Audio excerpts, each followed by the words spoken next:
মৃত্যুর সময় কোন মৃত্যুর পদযাত্রীকে আপনি বলবেন না পড়েন কালেমা লা ইলাহা ইল্লাল্লাহ, এটা বলা নিষেধ হাদিসে। কারণ ওই সময় কি বলতে হবে জানেন? তারে কিচ্ছু বলা যাবে না, শুধু আপনি তার কানে কানে কালেমা পড়তে থাকবেন, কিন্তু কখনো বলবেন না মা ভাই পড়ো লা ইলাহা ইল্লাল্লাহ, এটা বলা নিষেধ। কারণ মৃত্যুর সময় আজরাইল যখন পাশে বসে, প্রত্যেকটা মানুষের এই পশমের গুঁড়া দিয়ে বাবা ঘাম বের হতে থাকে। মৃত্যুর যে কি যন্ত্রণা এটা আমি আপনাদের বুঝাইতে পারবো না। বিশ্ব নবী সময় পাইছে, নবী বইলে বুঝাইয়া গেছে। কারণ আপনারা আমারে তো আর সময় দিবে না। নবী বলছে আমার মৃত্যুর আধা ঘন্টা আগের থেকে মৃত্যুর কষ্টটা অনুভব করতে দিবা। ও ভাইজান, নবী তার উম্মতকে বলে দিয়া যাইতেছে। এই জন্য হাদিসে আসছে বুখারীতে, আয়েশাকে আয়েশা দা সাকরাতুল মউত, ও আয়েশা মৃত্যু এত কষ্টকারী, আয়েশা এত কষ্টকর। মা আয়েশা বলে আমি আমার নবীর এমন ভাবে কোনোদিন দেখি নাই এত কষ্ট পাইতে। নবীর আজরাইল সময় দিছে বিদায় বাবা বলে যাইতে পারছে। তোমার আমারে তো আর বলে যাওয়ার সময় থাকবে না। হয়তো মৃত্যুর সময় জবানটা বন্ধ থাকবে, তা না হলে মৃত্যুর সময় তোমার আমার অক্সিজেন লাগানো থাকবে, অথবা তোমার আমার পাশে ভালো কোনো মানুষ থাকবে না, অথবা অ্যাক্সিডেন্ট করে মারা যাব কোনো বন্ধু বান্ধব থাকবে না, অথবা বিমানে আমার মৃত্যু হবে কেউ আমারে দেখবে না। এই জন্য মনে রাখবেন সদা সর্বদাই প্রস্তুত থাকবেন। কারণ মালাকুল মওত কখন চলে আসবে, কখন কাজ স্টার্ট দেবে কেউ জানে না। আমার নবী যখন বললেন ফাতেমা বের হয়ে যাও, ফাতেমা জোরে জোরে আয়েশার ঘরের পিছনে যাইয়া, কারণ আয়েশার ঘর আর উম্মে সালমার ঘর পাশাপাশি বাবা। উম্মে সালমার ঘরে যাইয়া জোরে জোরে বালিশ থাপড়াইতেছে, ফাতেমা বাবা তুমি আমার বিদায় দিয়ে এই ফাঁকে চলে যাইও না বাবা, অন্তত ফাতেমারে দুইটা বুঝ দিয়া যাইও। জোরে জোরে বলতাছে নবীর 9 জন বিবি, জোরে জোরে বলতাছে আর বলতাছে নবী আপনি আমাদের ফাঁকি দিয়া চলে যায়েন না, অন্তত আমাদের শেষবারের মতো দুইটা কথা বলতে দিয়েন। হাসান হুসাইন যে রবিউল আউয়াল মাসের 12 তারিখ কেন মসজিদের কোনায় বইয়া কাঁদতেন? কারণ নবীর ফ্যামিলির ওই দৃশ্য পৃথিবীর কোনো মুসান্নেফ লেখা শেষ করতে পারবে না। নবীর আহলে বায়াতরা রবিউল আউয়াল মাসের 12 তারিখ ঘরে বইয়া কান্দে, আর আমার আশেকে শয়তানগুলা 12 রবিউল আউয়ালে কেক কাটে। এ কথা কন না কেন? 12 রবিউল আউয়ালে নবীর আহলে বায়াতরা কান্দে আর আমরা কেক কাটি। দেখো আশেকে রাসূল কারা আর আশেকে শয়তান কারা। ভালো করে হাদিস কোরআন বুঝা তারপর আমল করিও। ঘরের মধ্যে জোরে জোরে আওয়াজ হইতেছে। আজরাইল বিশ্বনবীর বলতেছে ইয়া রাসূলুল্লাহ আপনার ফাতেমারে নিষেধ করেন কান্নাকাটি করতে।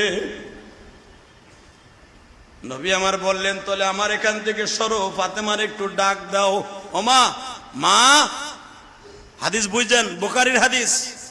মা মা বলতে তো ফাতেমা ছাড়া কেউ নাই। মা আসছে, আব্বা আব্বা আব্বা। মা তোর কানটা আমার গালের সাথে লাগা। আল্লাহু আকবার বললেন, তোর কানটা আমার গালের সাথে লাগা। কেন আব্বা? তুই না শুনতে চাইছ তোর জীবনের শেষ একটা কথা কমু? হ্যাঁ আব্বা। মা আর একটা আওয়াজও করবি না, তোর মায়ের ঘরে যাইয়া আজ থেকে মুখটায় তালা মারবি। আজ থেকে 6 মাস পরে তোর সাথে আমার মাটির নিচে দেখা হবে। এই 6 মাসের মধ্যে মদিনার কোনো মানুষ মারা যাবে না। 6 মাস পরে তোর সাথে আবার দেখা হবে। তোর কান্নায় জিবরাইল মাইন্ড করছে, আজরাইল মাইন্ড করছে, তোরে কানতে না করে তুই কাঁদলে বলে আল্লাহর কলিজায় আঘাত লাগতাছে। ফাতেমা আস্তে করে মুখটা চুপ করে বাবার কাছ থেকে বের হইয়া পিছনের রুমে চলে গেলেন। আজরাইলের কাজ আবার স্টার্ট হয়ে গেল বাবা।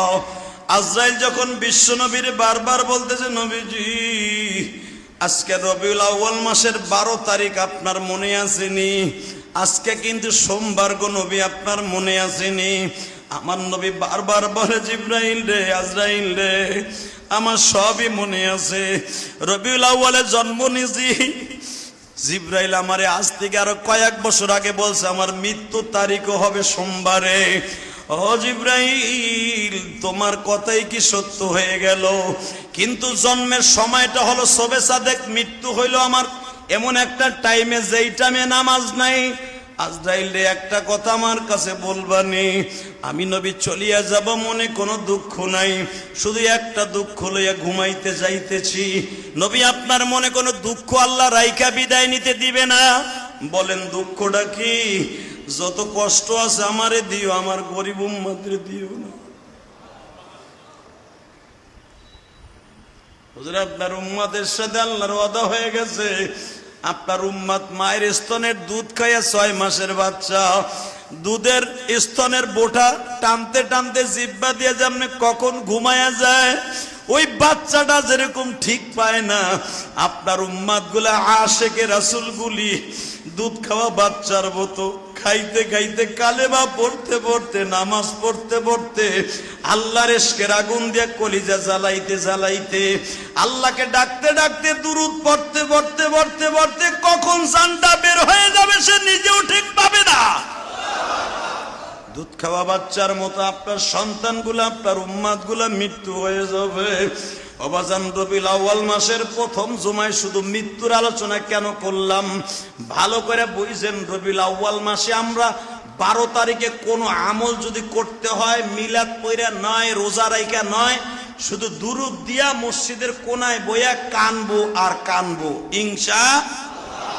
11 তারিখ থেকে কান্না শুরু করব, 12 তারিখ আসর পর্যন্ত দোয়া করব, দুরূদ পড়ব, আর কোনো ইবাদত করব না। কোনো মিলাদ মুলাদ কোনো কিছুর দরকার নাই। হ্যাঁ, যদি করতে হয়, বিশ্বনবীর আলোচনা কোথায় হয়? মিলাদুন নবী মানে কি? বিশ্বনবীর জন্ম বার্ষিকী, জন্ম থেকে নিয়ে মৃত্যু পর্যন্ত আলোচনা করার নাম হলো মিলাদুন নবী। যদি কোথাও হয়, ওয়াজ নসিহত হয়, সেখানে যাবেন ইনশাআল্লাহ। আমার ওয়াজ তো পড়ে গেছে ভাই অনেক দূরে, নাহলে তো কইতাম ঢাকার ভিতরে হইলে কইতাম সব ওখানে যাবেন। 28 তারিখ আমার মাহফিল পড়ে গেছে অনেক দূরে, মানিকগঞ্জ, নাহলে কইতাম যে ভাই আপনারা ঢাকার ভিতরে, কইতাম ওইখানে যে আলোচনা শুনবেন, এটা সওয়াব হইব। হালাকে রবিউল আউয়ালের কোনো রোজাও নাই, নামাজও নাই, কিচ্ছু নাই। আপনার যদি আমল করতে হয়, বৃহস্পতিবার যে দিন আছে রবিউল আউয়াল মাসে, এবার বৃহস্পতিবার পড়ছে, আপনার রোজাটা রাখতে পারেন। বৃহস্পতি, শুক্র, সোমবার এই সামনে আছে, সোমবার রোজা রাখতে পারেন। আল্লাহ রাব্বুল আলামিন আপনাকে আমাকে সহি শুদ্ধভাবে আমল করার তৌফিক দান করুক, জোরে কোন আমিন।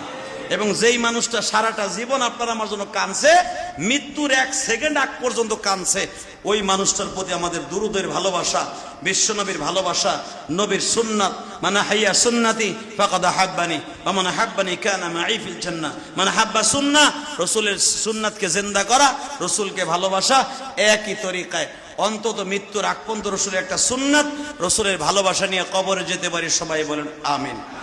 আর রাসূল বলেন আমিন।